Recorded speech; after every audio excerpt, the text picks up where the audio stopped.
राधे राधे मित्रों, मैं पंडित विनय भार्गव, आपका हमारे YouTube चैनल में स्वागत है।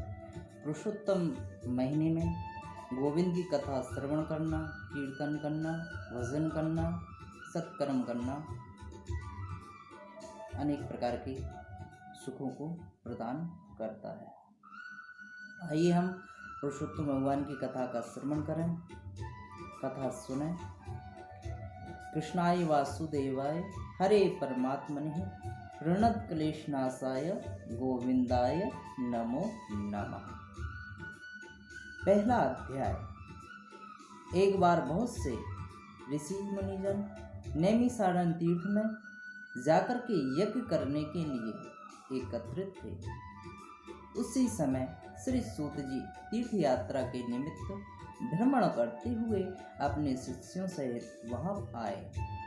मुनि को देख करके ऋषि मुनि नमस्कार कर आनंद मग्न हो गए। वल्कल वस्त्र पहने, प्रसन्न, शांत, परमार्थ में निपुण, चंदन से शोभायमान, तुलसी की माला, जटाओं का मुकुट धारण किए हुए महाशरणम महाशरणम इस अद्भुत मंत्र को जपते हुए सूत जी को देख करके नैमिषारण्य के महर्षि लोग उठ करके खड़े हो गए।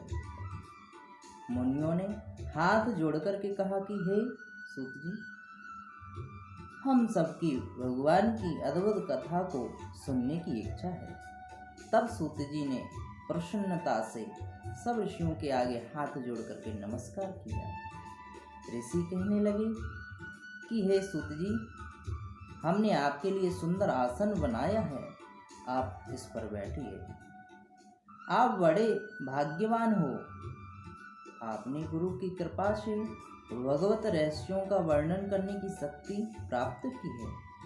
इस संसार में हजारों बातें सुनने योग्य हैं, परंतु उनमें जो भी सार वस्तु हो, हम संसार सागर में डूबे हुए को पार करने के लिए जो श्रेष्ठ कथा आपके विचार में निश्चित हो, वही सुनाइए। सैनिकादिकों के पूछे जाने पर श्री सूत जी कहने लगे, हे विप्रों, मेरे वचनों को सुनो। मैं पहले पुष्कर तीर्थ गया, वहां से हजारों तीर्थों से होता हुआ हस्तिनापुर गया। वहां राजा परीक्षित अपने राज्य को छोड़ करके अनेक महापुण्यवान ऋषियों के साथ गंगा किनारे जा रहे थे।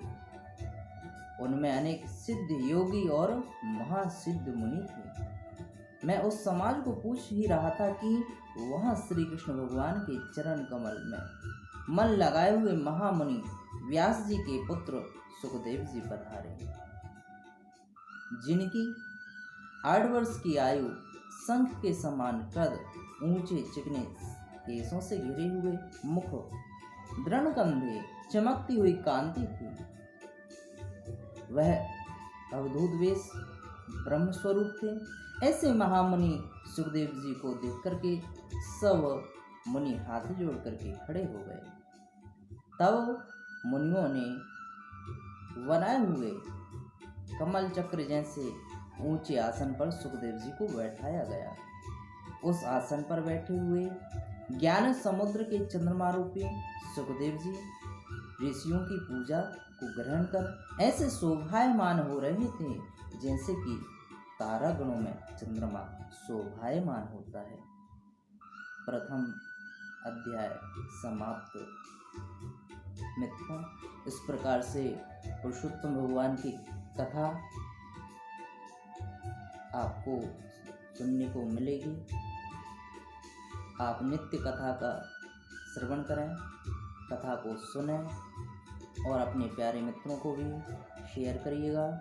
हमारे चैनल को सब्सक्राइब करना ना भूलें। राधे राधे मित्रों।